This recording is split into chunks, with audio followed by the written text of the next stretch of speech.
that's the first general feature: to watch substance, attributes, modes, SAM. The second general feature has to do with his epistemology. His epistemology. I've been saying that he's a rationalist. And he distinguishes three kinds of knowledge. Three kinds of knowledge, which are: one, opinion; two, reasoning; and three, intuition. And this again sounds very much like Descartes. He makes this threefold distinction in a little work of his own called The Improvement of the Understanding. On the Improvement of the Understanding. I ran across a paperback copy of it on an airport bookstore not very long ago, entitled How to Improve Your Mind by Benedict Spinoza. Translated into a how to do it thing. I suspect that anybody who was beguiled by that into buying it had a shock and wondered what they'd spent money for. But the distinction was still there. We have the distinction, however, in another place in his Ethics, and if you have the anthology with you, take a look at it, will you, on page 127. Page 127, where in a note, note 2, appended to proposition 40 of part 2 of his Ethics, okay, in that note 2 on page 127, first column, he distinguishes different kinds of knowledge.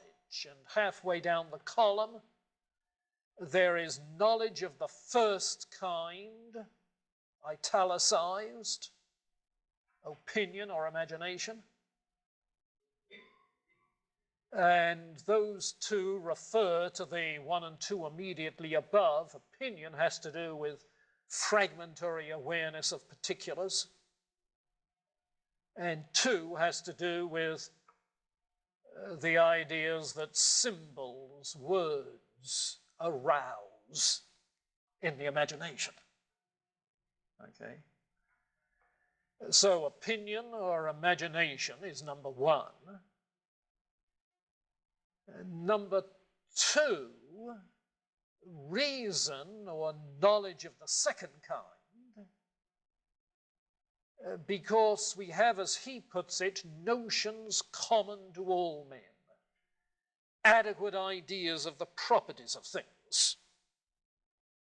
In other words, universal truths that are commonly known. Universal truths commonly known. And then third is a third kind of knowledge, which we call intuition, which proceeds from an adequate idea of the absolute essence of attributes of God to the adequate knowledge of the essence of things.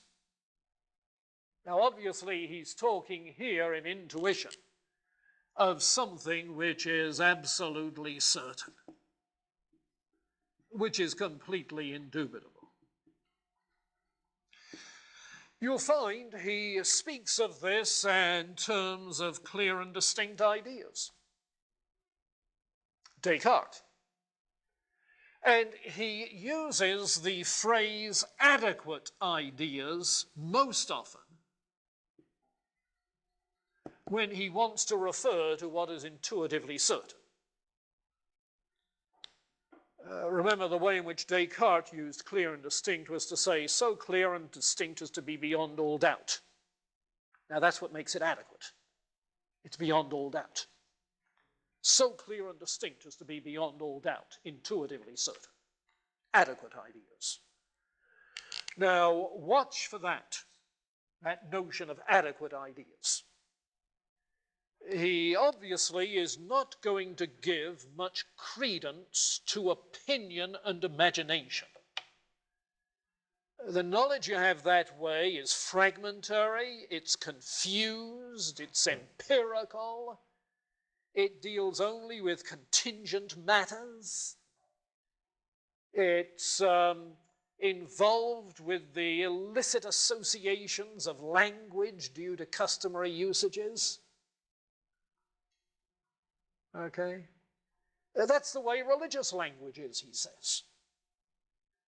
So his rationalistic critique of religion and religious language is really in terms of a critique of the kinds of language used in talking about religious matters. Traditionally, it's been called the language of analogy. But analogy is not the kind of literality of definition which Euclid wanted. It's not the kind of explicitness of mathematical reasoning, you see. And so he has no patience with that kind of language, knowledge. So his concern then is going to be to gain knowledge that is intuitively certain, that is self-evident, that is in that sense adequate. And you'll find that he sees error as due, obviously, to lack of clarity and distinctness. When you give your assent to what lacks clarity and distinctness, that's when the problem arises. Which sounds like Descartes. Okay? Well then, to start, his geometrical pursuit, his method, he's going to have to start, obviously, with some adequate ideas, because nothing else has the intuitive certainty that is required for axioms with which to begin a whole deductive system. Okay? And what he wants to do is to proceed from adequate ideas to adequate ideas to adequate ideas all the way through the chain of reasoning. He'd like to think that every proposition he lists and numbers in the ethics, hundreds of them, is logically certain. Okay? You start with what's intuitively certain and work to things that are demonstrably certain. And as in a geometrical system, you'll see he refers back in working his proofs to a definition, or to an axiom, or to a previous proposition that's been proven, or to the corollary which has been explicitly drawn, the corollary of a previous proposition that's been proven. And so the whole thing has that kind of mathematical rigor, at least in his intention. Now, I suppose it follows from that that if you don't like his conclusions, there are two things you can do.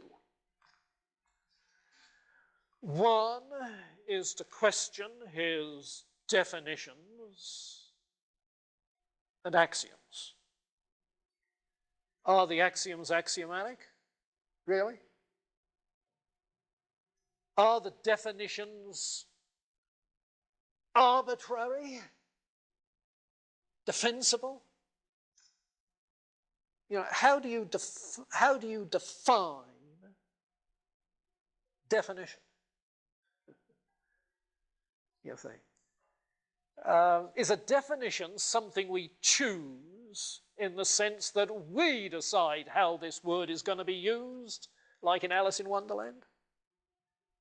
You see? If that's the way I say I'm using the word, then that's the way I say I'm using the word. Mad Hatter or not. Rather crucial.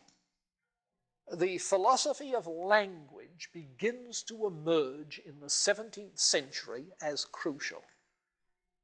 We came across it in Hobbes with his nominalism.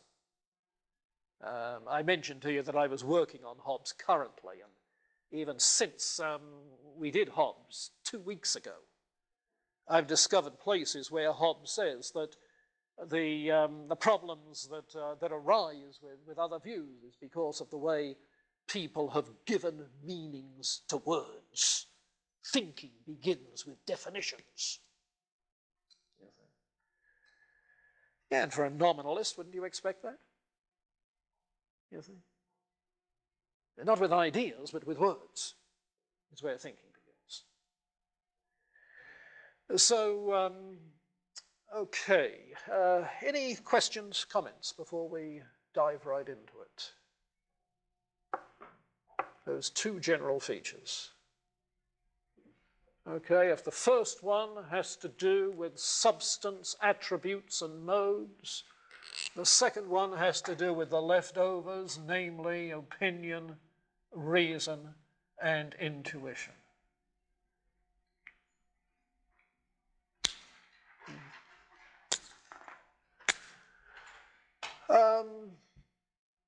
All right, let's turn our attention then, shall we, to some of these double aspects.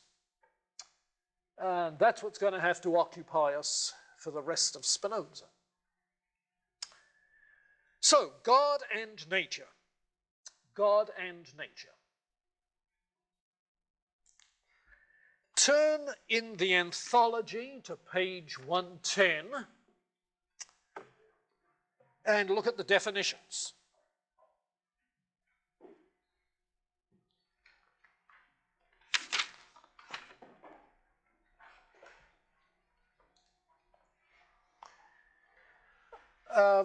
Obviously, to do Spinoza justice, we'd have to weigh all of these definitions and all the axioms and work again all of the proofs.